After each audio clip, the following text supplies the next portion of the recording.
नमस्कार. सुहासिनीज लाईफस्टाईलमध्ये तुमचे खूप खूप स्वागत आहे.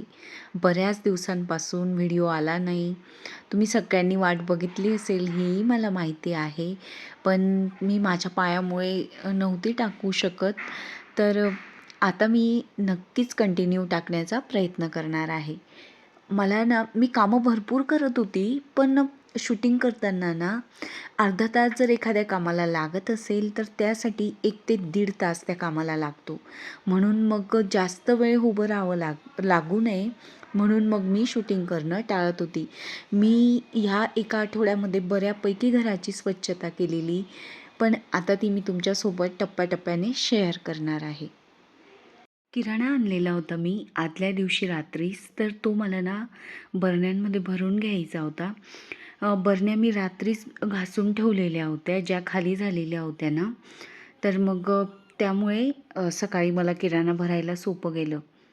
एका ताईंनी मला विचारलं होतं, की मी मसाले कुठे स्टोअर करते, जे ड्राय मसाले असतात तर.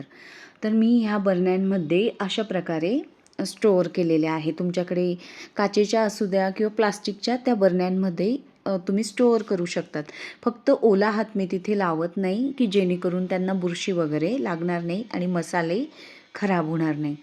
नंतर मी जे खोबरं आणलेलं होतं तेही किसून घेतलं, तेही बरण्यांमध्ये भरून ठेवलेलं आहे. डाळी, नंतर जेही कडधान्य आणलेली होती ती मी भरून ठेवलेली आहेत. भेंडी मी आधीच धुवून ठेवलेली होती, की तिचं पाणी सगळं खाली म्हणजे निथळून जाईल आणि कापताना चिकटपणा येणार नाही म्हणून. मग त्यानंतर मी हॉल स्वच्छ करून घेतला. सगळेजण उठण्याआधी जर थोडी तरी कामं झाली ना आपली, तर खूप हलकं फील होतं. त्यानंतर मी भेंडीची भाजी बनवलीच, इकडे भात लावलेला आहे आणि उडदाची डाळ मी ना 2 शिट्ट्या घेतल्या होत्या, शिजवून घेतली डाळीला आणि त्याचं मी म्हणजे नॉर्मली भाजी बनवतो आम्ही अगदी त्याच पद्धतीने साधं खोबरं, लसूण, कांदा, टमाटा वाटून घेतला आणि त्याची मी फोडणी दिलेली आहे. त्यानंतर मी जेवण बनवल्यानंतर जे शिल्लक कामं होती, बाकीचा किराणा भरायचा होता ना, तर तो मी बरण्यांमध्ये भरून घेत आहे. 3-4 ट्रॉल्या ना मग मी किराणा भरतानाच स्वच्छ करून घ्यायच्या ठरवल्या. कारण त्यामध्ये ना थोडे कण पडलेले होते. कारण की रोज आपण जेवण बनवताना कितीही काळजी घेतली ना, तर ट्रॉल्या ह्या खराब होतच असतात. ते आपलं ओपन किचन असू द्या किंवा ट्रॉल्या असू द्या. किराणा तर आणला जातो, पण ना तो भरणं पण खूप म्हणजे कधी-कधी कंटाळवाणं वाटतं आणि जर आपण तो एखाद्या डब्यामध्येच म्हणजे हे पॅक डायरेक्टली बंद तसेच ठेवले ना, तर कधी-कधी खराबही होतात. म्हणून मग ना मी जितकं शक्य होईल तेवढं बरण्यांमध्ये भरून घेत असते आणि एक्स्ट्रा जे असेल ते मी त्या माझ्याकडे स्टोरेज एरिया आहे त्यामध्ये मी त्या बास्केटमध्ये स्टोअर करून ठेवते. पावसामुळे ना खूप अंधार झालेला आजूबाजूला आणि सकाळ असल्यामुळेही आजूबाजूला तुम्हाला घरातही जरा प्रकाश कमीच दिसत असेल. आधी मी ट्रॉल्या कशाप्रकारे पुसते मी बऱ्याचदा दाखवलेलं आहे, म्हणून मग मी ते दाखवलं नाही. ट्रॉल्या ह्या मी ना ओल्या कापडाने आणि कोलींनी पुसून घेत असते, की जेणेकरून म्हणजे त्यांचा कलरही व्हाईट जो असतो आतला लॅमिनेटचा तो मेंटेन राहतो. हे मी बऱ्याचदा दाखवलं म्हणून मग यावेळेस मी पुसूनही दाखवलेलं नाही आहे. आणि ह्या मॅट होत्या ना मी ह्या धुवून वाळवायला टाकून दिलेल्या होत्या, त्या वाळल्या. त्यानंतर मी ह्या बरण्या तिथे ऑर्गनाईज करत आहे. तुम्ही मागच्या वेळेस ह्या किचन कॅबिनेट्समध्ये बरण्या बघितल्या असतील, तर मी ना सारखं चेंज करत असते कारण की ना या बदलामुळे मलाच खूप छान वाटतं किंवा काय संपलं आहे, काय शिल्लक आहे हेही लक्षात येतं आणि जर काही बरण्या खराब झाल्या असतील मग त्यांना मी लगेच स्वच्छ करून घेत असते, की जेणेकरून मला एकसाथ सगळ्या बरण्या स्वच्छ कराव्या लागत नाही. हाही एक माझा फायदाच होत असतो या सगळ्या गोष्टींमध्ये. उन्नतीची ना चेस कॉम्पिटिशन होती, तर तिथे मी तिला घेऊन गेलेली. तिने पहिल्यांदाच भाग घेतलेला या कॉम्पिटिशनमध्ये. तर तिने बऱ्यापैकी 9 राऊंडपैकी 3 राऊंड जिंकलेली ती. तर म्हणजे तिलाही अनुभव यावा, मलाही छान वाटलं या सगळ्या गोष्टी बघून. रस्त्याने जातानाच आम्हाला गोदावरी नदी लागलेली. भरपूर पूर आलेला आहे आमच्या गावातील नदीला. हो, आता तर पाणी कमी झालेलं होतं ज्यावेळेस मी शूटिंग केली, पण त्याआधी बऱ्यापैकी पूर आलेला होता. तर तुम्हालाही गोदावरी मातेचे दर्शन व्हावे म्हणजे गोदा मातेचे, तर त्यासाठी मी छोटीशी शूटिंग केलेली आहे. गोदा मातेच्या पाण्याचा खळखळणारा आवाज आणि सभोवतालीचं सगळं दृश्य इतकं निसर्गरम्य असतं. ज्या जागेवर पाणी आहे ना आता तिथे फुलांचा आणि भाज्यांचा बाजार भरत असतो. पण सगळ्या बाजाराचा भाग ना पाण्याने व्यापलेला होता. अ, पण छान झालं की खूप पाऊस आला आणि गोदामातेला म्हणजे पूर आला. आपल्याला स्त्रियांना ना घरात म्हणजे न संपणारी अशी असंख्य कामं असतात. पण ना ही कामं आपण करत असतो पण कुणाच्याच लक्षात येत नाही. तर ह्या कामांसाठीही आपल्याला मोटिवेशनची गरज असते. मलाही खरंच वाटतं की खरंच मोटिवेशनची गरज असते. ज्याप्रमाणे विद्यार्थ्याला अभ्यासासाठी मोटिवेशनची गरज असते ना, त्याचप्रमाणे घरातली कामंही म्हणजे करणं खूप सोपं नाही आहे. तर ते प्रत्येक काम नीटनेटकं मनापासून आपलं असं सुंदर स्वप्नातलं घर, ते रेंटचं असू द्या किंवा स्वतःचं, पण आपण ते सगळं किती प्रेमाने जपत असतो. तर त्यासाठी ना आपल्याला या सगळ्या कामांसाठी खरंच म्हणजे काहीतरी प्रेरणा मिळावी असं प्रत्येकाला वाटत असतं. आपल्याला ना म्हणजे कधी तरी ना असं होतं की अजिबातच एखाद्या दिवशी कामं करावीशीच वाटत नाही किंवा रोज पण रोजची कामं करून ना थकून जातात.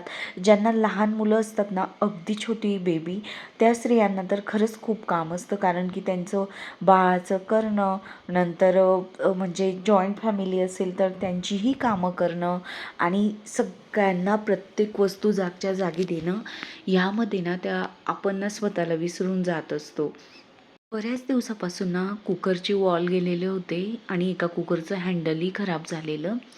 तर ते चेंज करण्यासाठी गेलेली मी काल. तर ते चेंज करून आणलेलं संध्याकाळी. मग ती बॅग मी तशीच पडू दिलेली, कारण की संध्याकाळी मुलींचा अभ्यास असतो. मग त्यामुळे ना मी रात्री कामांना जास्त प्राधान्य देत नसते. त्यावेळेस फक्त अभ्यास घेत असते.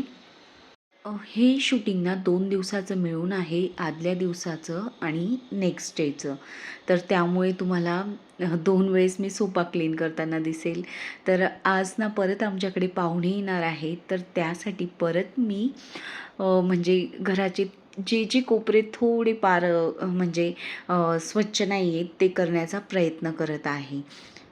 घरातील कामं करताना स्वतःला मोटिवेट कशाप्रकारे करायचं? कारण की कधी-कधी ना आपलं म्हणजे आपल्याला इकडे पसारा दिसतो, तिकडे काहीतरी धूळ झालेली दिसते, कुठेतरी कपड्यांचा म्हणजे घड्या केलेल्या दिसत नाही.